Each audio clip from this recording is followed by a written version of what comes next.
నేను కృష్ణారెడ్డి యుఎస్లో ఉంటాను. అయితే అప్రాక్సిమేట్గా 45,000 క్రోడ్స్తోని సికింద్రాబాద్ ఏరియాని డెవలప్ చేస్తున్న ఆదర్శవంతుడు మరియు ఎవరికంటే వాళ్ళకి హెల్ప్ చేయడానికి ముందుకొస్తాడు. అండ్ ఎస్పెషలీ ఎన్ఆర్ఐ స్టూడెంట్స్కే కానివ్వండి, H1B వాళ్ళకే కానివ్వండి, అక్కడ ఉన్న ఫ్యామిలీస్కే కానివ్వండి, చాలా హెల్ప్ చేసిన మన కిషన్ రెడ్డి గారిని సికింద్రాబాద్లో మరి మోదీ కా పరివార్ అయిన కిషన్ రెడ్డి గారిని గెలిపిస్తారని ఆశిస్తున్నాను.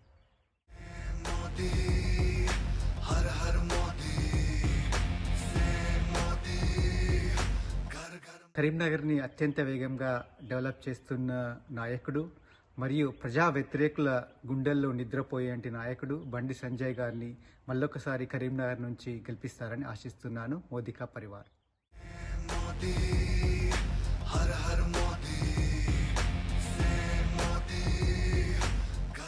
మెదక్లో అత్యంత వేగంగా డెవలప్ చేయడానికి ముందుకొస్తున్న మన రఘునందన్ రావు గారు, మరి ఎవరికంటే వారికి హెల్ప్ చేసే దిల్దార్ రఘునందన్ రావు గారు, మరియు ఈ భూ కబ్జాల నుంచి మనల్ని రక్షించే చౌకీదార్ రఘునందన్ రావు గారికి తప్పకుండా ఓటు వేసి ఆయన గెలిపించాలి అని ఆశిస్తున్నాను.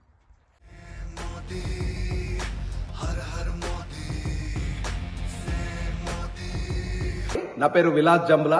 నేను అమెరికా నుంచి మాట్లాడుతున్నాను. ఢిల్లీలో మోదీ గెలవాలి, భువనగిరిలో బూర నరసింహగౌడ్ గారు గెలవాలి.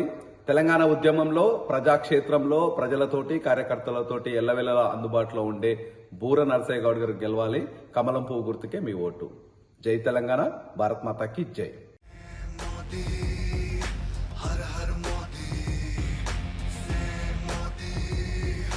నిజామాబాద్ ఎంపీగా పోటీ చేస్తున్న శ్రీ ధర్మపురి అరవింద్ గారికి మీ అమూల్యమైన ఓటు వేసి గెలిపించగలరు.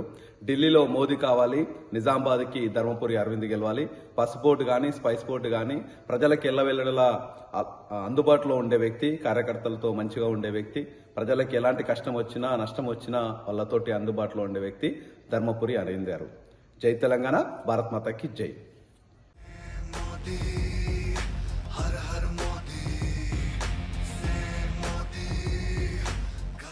సికింద్రాబాద్ నుంచి ఎంపీగా పోటీ చేస్తున్న గంగాపురం కిషన్ రెడ్డి గారిని అత్యధిక మెజారిటీతో గెలిపించాలి. మోడీ గారు ఢిల్లీలో ఉండాలి, సికింద్రాబాద్ లో కిషన్ రెడ్డి గారు ఉండాలి.